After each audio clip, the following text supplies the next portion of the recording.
Hello बच्चों, चलिए प्रश्न को देखते हैं। तो दिया गया प्रश्न है कि उन यौगिकों में सामान्यतः कौन सा संकरण पाया जाता है जिनमें सल्फर की ऑक्सीकरण अवस्था +6 होती है। तो हमें बताना है कि उस यौगिक का संकरण क्या होगा जिसमें जो हमारा सल्फर की ऑक्सीकरण अवस्था क्या होगी, +6 में। तो सबसे पहले हम क्या लिखेंगे, मुख्य उदाहरण। मुख्य अवधारणा, तो वो क्या हो जाएगी, सल्फर युक्त यौगिक। और दूसरा क्या हो जाएगा, संकरण। तो हमें पता होना चाहिए कि कितने प्रकार के संकरण होते हैं, जैसे कि sp, sp2, sp3, sp3d, sp3d2। और ये कैसे बनते हैं, ठीक है। चलिए हम क्वेश्चन देखते हैं।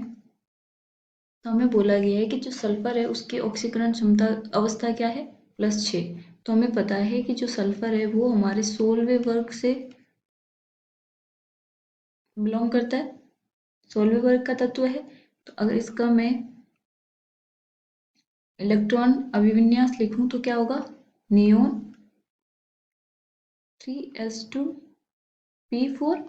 तो ये जो संयोजकता कोष में हमारे पास इलेक्ट्रॉन कितने होंगे, 6। तो इसका मतलब जो हमारा s है 1 2 3 4 5 6, 6 इलेक्ट्रॉन है।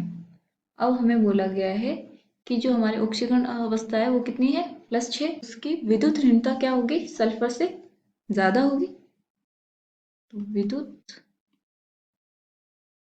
ऋणता ज्यादा होनी चाहिए सल्फर से, तो वो क्या होगा, F। तो मैंने मान लिया कि F इसके साथ यौगिक बना रहा है, F F F F और F। तो अब हमें पता है कि जो संकरण में भाग लेने वाले कौन कौन से होते हैं, एक तो सिग्मा बंध, दूसरा अयुग्मित इलेक्ट्रॉन यानी कि लोन पेयर। पाई बंध इसमें संकरण में भाग नहीं लेता है। संकरण क्या होता है, सिग्मा बंध प्लस लोन पेयर। तो यहाँ पे देखिए सिग्मा बंध कितने, 1 2 3 4 5 6।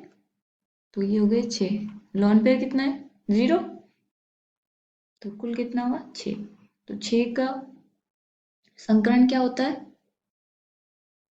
6 मतलब एक S आ जाएगा, P के 3 कक्षक आ जाएंगे, D के कितना आएंगे, 2 कक्षक। तो देखिए इसका 1 आ गया, इसके 3 आ गए, इसके कितने आ गए, 2। और इनको सबको योग करने पे कितना आ रहा है, 6। और हमने यहाँ पे निकाला 6। तो इसका मतलब जो हमारा S सल्फर का होगा वो संकरण क्या होगा, sp3d2।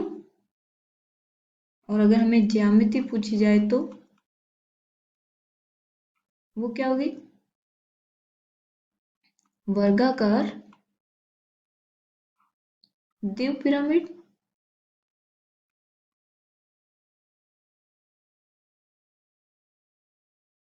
हमें संकर्ण पूछा गया तो ये हो जाएगा sp3d2।